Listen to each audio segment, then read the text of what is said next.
What if the surest way to spot a false friend isn't in their words at all, but in what happens inside you after they leave the room? How your posture shrinks half an inch, how your next step hesitates, how your best idea suddenly feels foolish under a laugh that didn't sound like support.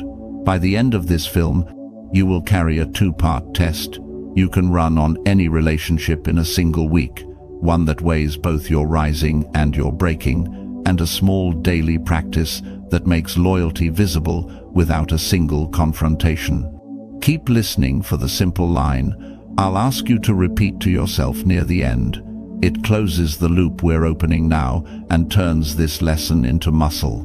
Before we sail, a humane disclaimer. This is education, not therapy, not legal counsel, not a personalized diagnosis.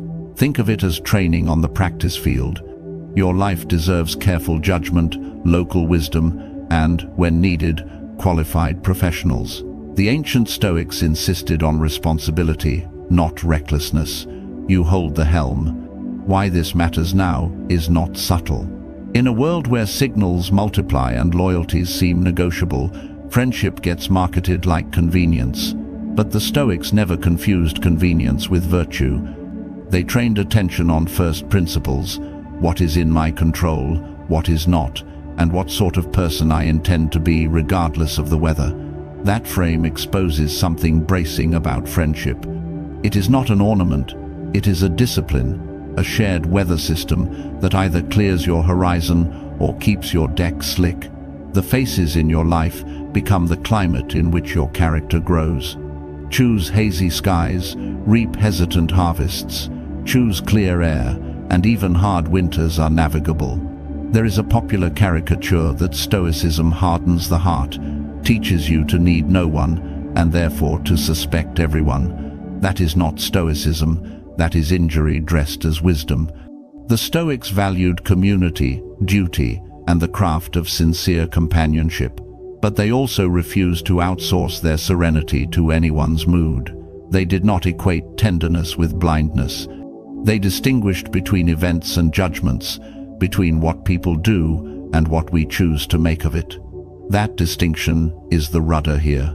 In friendship, as in storms, you cannot control the wind, but you can decide where to set your sails and which ships you tie your own to. Start with first principles. The dichotomy of control is the doorway. You do not command whether someone praises you or vanishes. You do command whether you accept the praise as truth or the vanishing as a verdict on your worth. You do not control another's envy.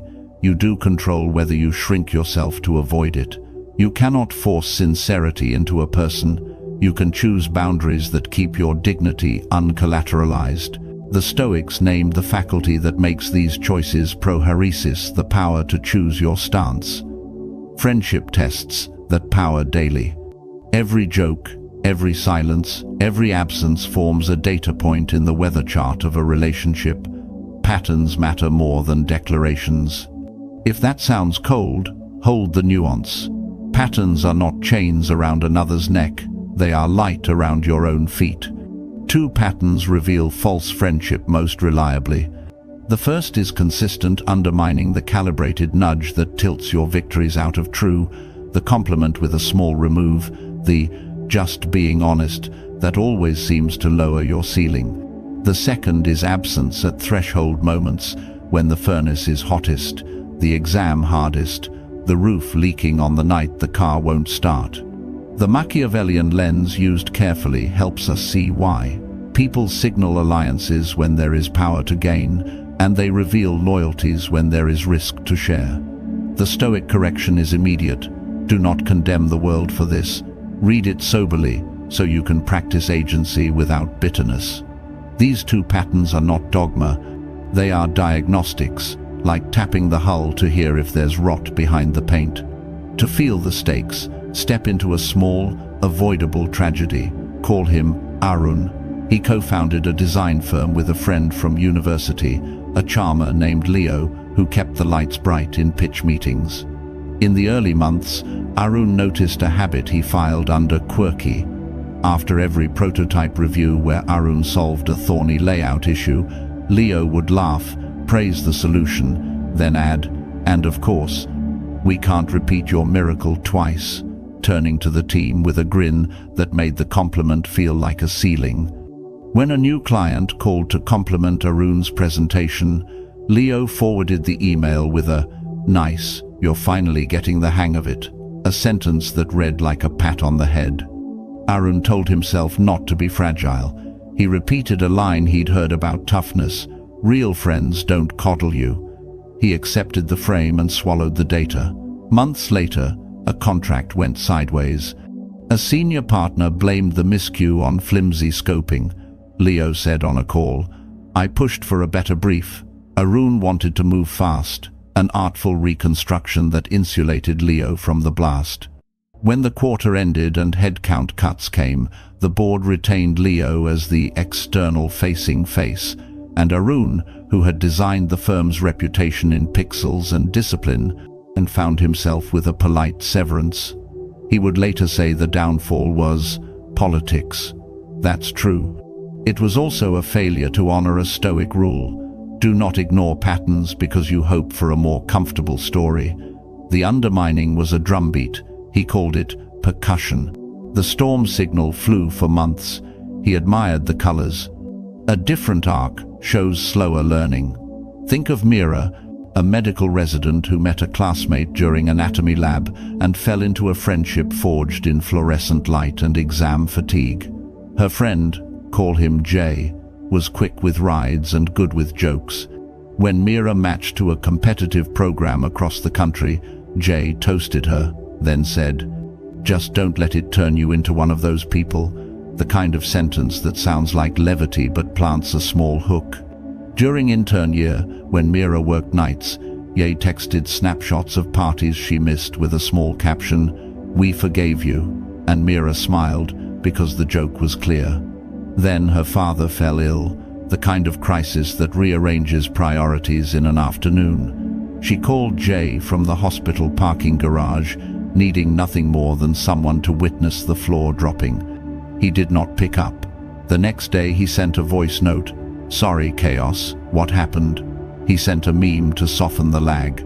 Over the next weeks, he offered a late coffee once, then complained about her schedule when she couldn't make it. Mira carried no anger. She carried fatigue. She told herself he had his own burdens. Then, months later, she caught herself editing her good news before sending it to him, shaving brightness off promotions and praise. She thought she was being modest. What she was doing was making herself small to fit a friendship that could not bear her full weight. The awakening came not with a dramatic break, but with a sentence she wrote in a journal at 2 m. "When I am highest or lowest, he goes dim."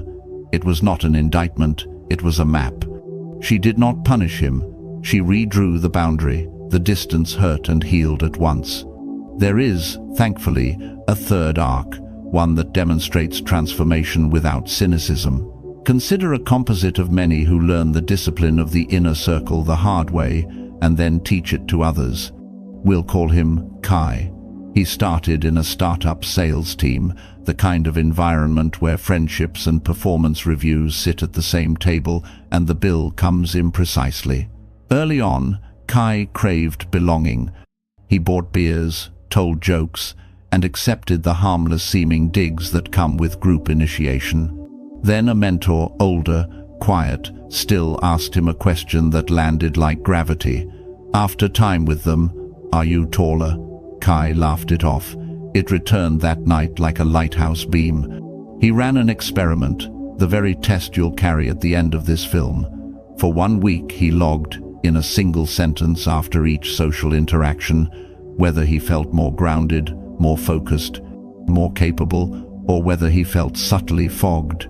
He did not psychoanalyze, he simply recorded tilt. The pattern was stark. Some faces aligned his spine, others kinked it. He didn't declare enemies. He adjusted time. He chose different tables at lunch. He answered late-night messages tomorrow. He trained voluntary discomfort, the Stoic exercise of doing something inconvenient on purpose to inoculate himself against the momentary loneliness that boundary setting brings. He did push-ups on cold mornings, took the stairwell instead of the elevator, walked home without podcasts. The small frictions built a tolerance for the bigger one, letting a friendship cool without self-accusation. Within a year, he had an inner circle of 3 who did not need his brightness dimmed to keep their own lit. Success followed not because fate noticed his virtue, but because his daily architecture finally matched his declared values. What ties these arcs is a simple Stoic contrast: events versus judgments. Someone jokes at your expense, that is an event. You decide what weight to grant it, that is a judgment. Someone is absent during your storm, that is an event. You may judge it as total betrayal, or you may read it with nuance. People are limited, lives clash. Compassion doesn't always schedule itself. Stoic rigor means we refuse absolutism. The 2 patterns, undermining and absence, are strong signals, not cosmological laws. A friend who misses one call during your crisis may still be a friend. A friend who habitually dims your victories in the name of honesty is not an honest friend. The test is pattern and proportion. Does their presence enlarge your courage more often than it replenishes your doubts? When you are most exposed, do they bring a blanket or a camera? To ground this in practice, return to the dichotomy of control. You cannot control who undermines you. You control whether you normalize it. You cannot control who vanishes when the waters rise. You control whether you keep giving them the spare key to your inner rooms. The Roman Stoics taught a habit I'll translate with modern language. Audit what enters your fortress. Your mind, your aims, your self-respect are the citadel. Gates exist for reasons other than decoration. Posting guards is not paranoia, it is stewardship. The Machiavellian aside is brief but clarifying. In any system where status or resources are at stake, people will sometimes speak in ways that preserve their position rather than your flourishing. Do not moralize this into horror or scorched earth. Read it, then decide. The guard at your gate need not insult those he turns away. He simply refuses entry without bitterness. Now take the first of the 2 patterns, consistent undermining, and set it beneath Stoic light. Ancient teachers trained students to separate an impression from a scent. An impression is the immediate felt sense. He congratulated me, and then turned the knife. A scent is the mental nod that grants that impression the right to live rent-free. In friendship, undermining often hides beneath rhetoric. I'm just telling you so you won't get ahead of yourself. Some of that is priceless. We all need ballast. But ballast stabilizes the ship. It doesn't drill holes in the hull. The difference is how you feel and function after the exchange. Do you leave clearer and stronger, or smaller and noisier? Over weeks, does your risk tolerance contract? Do your sentences fill with qualifiers? If so, you are not being tough. You are being trained into self-doubt by someone's unresolved rivalry. You need not diagnose their psyche. You only need to protect your own. Then, the second pattern, absence when it matters, receives its own nuance. People cannot be omnipresent. Sincere friends miss calls, show up late, or freeze under pressure. This is why Stoic judgment turns on trend, not an anecdote.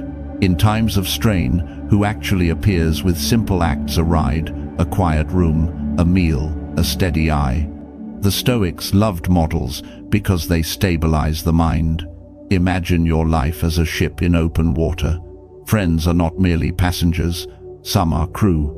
A crew member who sings with you on calm days but vanishes below deck during a squall is a passenger with perks. Keep them on the manifest if you wish, do not give them the wheel. And keep your wonder intact. Sometimes a person you barely noticed will show up in a gale with rope and a calm voice. Promote that one. Loyalty discovered in rough water is worth more than charisma unveiled in port. At this point, a fair question rises. Is this all just self-protection with classical branding? Where is the love, the risk, the soft underbelly that makes friendship more than contract. The Stoic answer is plain. Without boundaries, love becomes martyrdom. With boundaries, love becomes durable. The aim is not to build walls so high no one can scale them. The aim is to build a gate that opens to those who lift your capacity to live according to reason and closes to patterns that pull you into pettiness or pretense. You protect your inner court precisely so you can be tender without being taken. This is where voluntary discomfort matters. Train small hardships on purpose so that lonely evenings after you say no do not undo you. Skip a comfort you tend to overreach for. Walk the long route once a week. Sit in silence 10 minutes daily without the phone that has become your warm blanket. These are not punishments, they are rehearsals for the moment you enforce a boundary and then feel the cold air of reduced invitations. You can handle it. The fortress is warm from within. The psychological language of shadows can help too, as long as we keep it subordinate to agency. People carry unowned envy, fear, and insecurity. They project this onto those who threaten their equilibrium. Not everyone who laughs at your win is wicked. Some simply don't know how to metabolize their own comparisons. Compassion sees this without surrendering your growth to their digestion. The Stoic move remains consistent. Name patterns, choose your stance, and set your policies in advance. The worst time to design a seawall is during a storm. The second worst is right after. Build in fair weather, amend in drizzle, hold during tempests. I promised you a two-part test. Here it is in plain English, designed to be run inside a week. For the next 7 days, after each meaningful interaction, write one sentence answering 2 prompts. Did I leave this person taller or smaller? And when I described a recent high or low, how did they meet me? Do not write essays. Do not litigate motives. Track tilt and presence. At week's end, read the log like a mariner scans the horizon. If a name clusters around smaller during your highs, that is undermining. If a name is quiet during your lows and loud during your casual fun, that is absence where it counts. You owe no pep talk to data. Adjust proximity, adjust access, adjust the rooms you welcome them into. You will be tempted to explain. A Stoic sentence is enough. I'm adjusting my time to match my priorities. To close the loop from our opening, here is the line you can repeat to yourself when your mind wants to bargain against the evidence. Patterns over promises. Whisper it when flattery arrives wrapped in mild condescension. Repeat it when someone whose love language is catch up when life is easy texts you after 3 silent weeks of your hard season. Patterns over promises. Not because people cannot change, but because you cannot build a life on exceptions.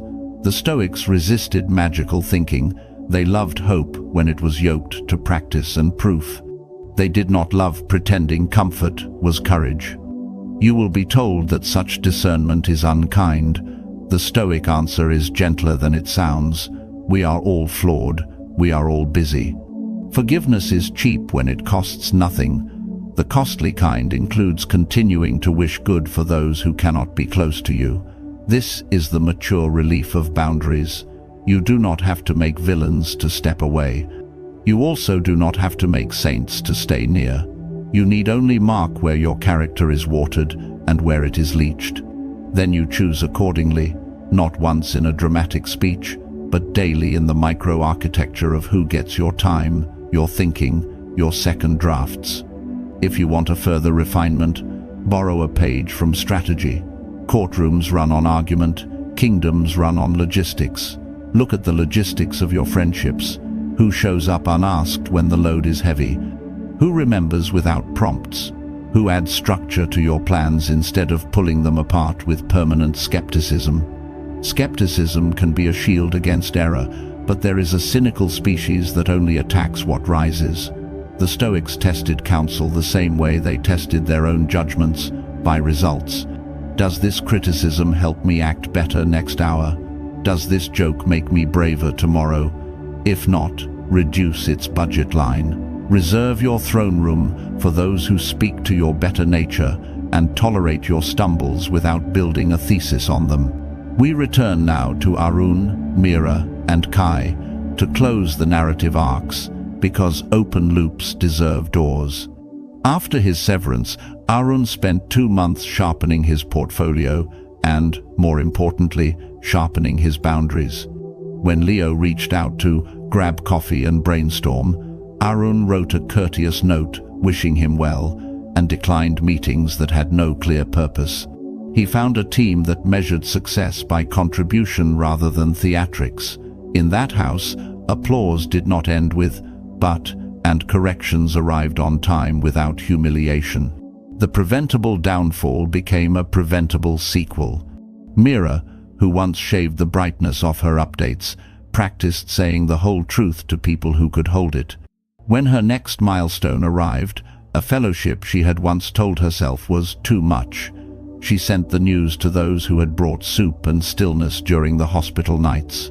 The absence of one friend no longer defined the quality of her circle. She had not become an island. She had become a well-governed city-state, warmly trading with neighbors, guarding her gates with humor and steadiness. Kai, whose week-long audit showed him who aligned his spine, made the experiment annual. He joked about friendship season, 1 week each spring when he checked his logs and his heart.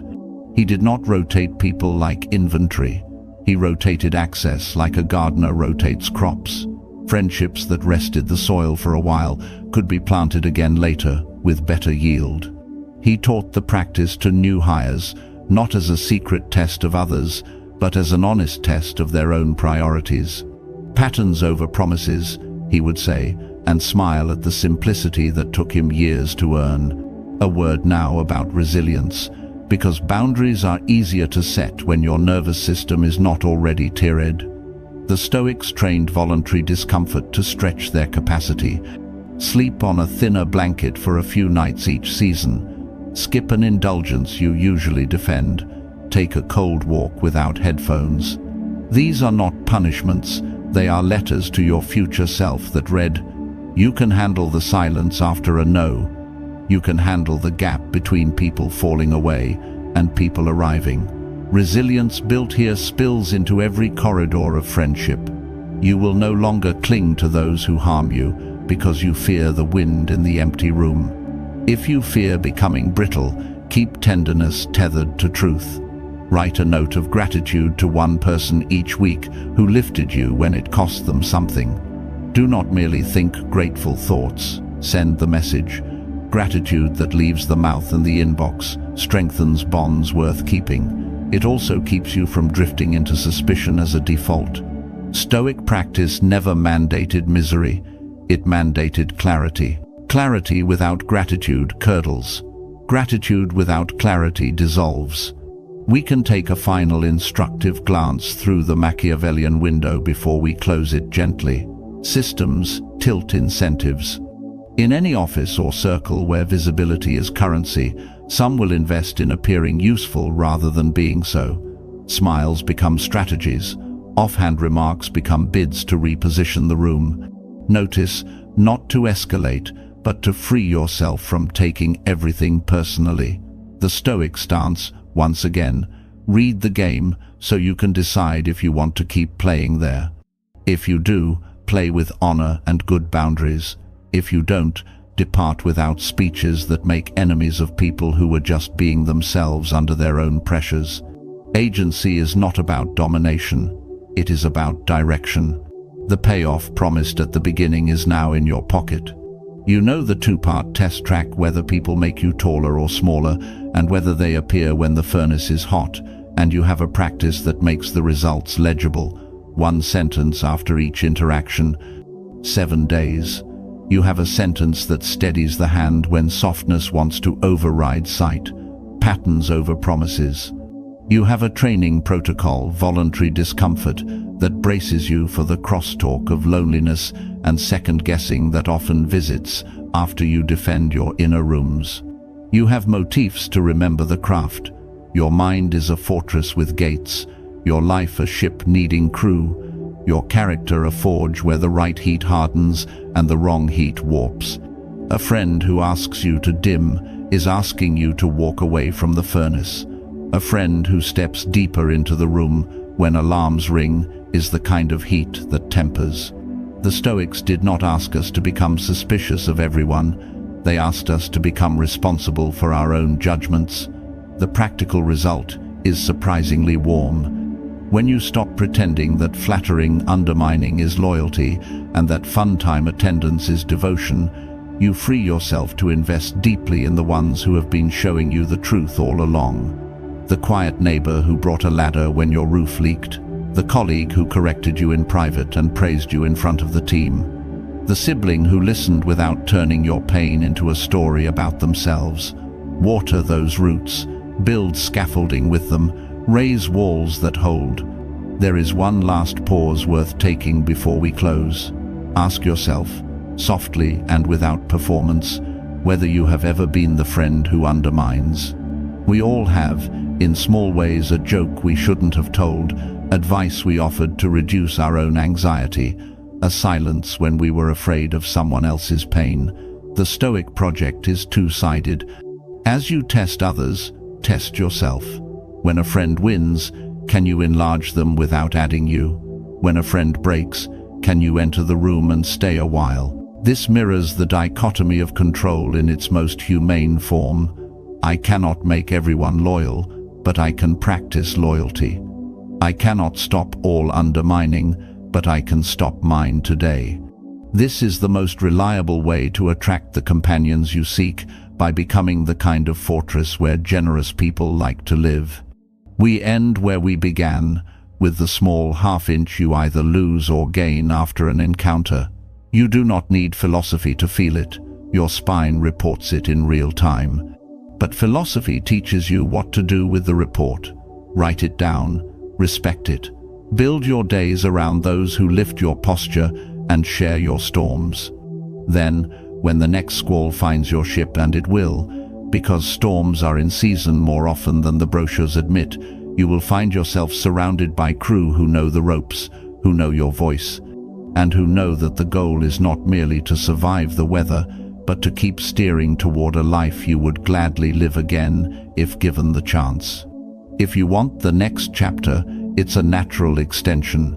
We move from guarding the gates to training the mind's eye through negative visualization and time management as crafts of freedom, learning to imagine loss so you don't cling, and designing days so you don't drift. But that is for another voyage. For now, carry your test, repeat the line when memory tries to bargain, and treat your inner court like a precious city, open to the worthy, safe from the weariness of pretending. Patterns over promises. Then choose.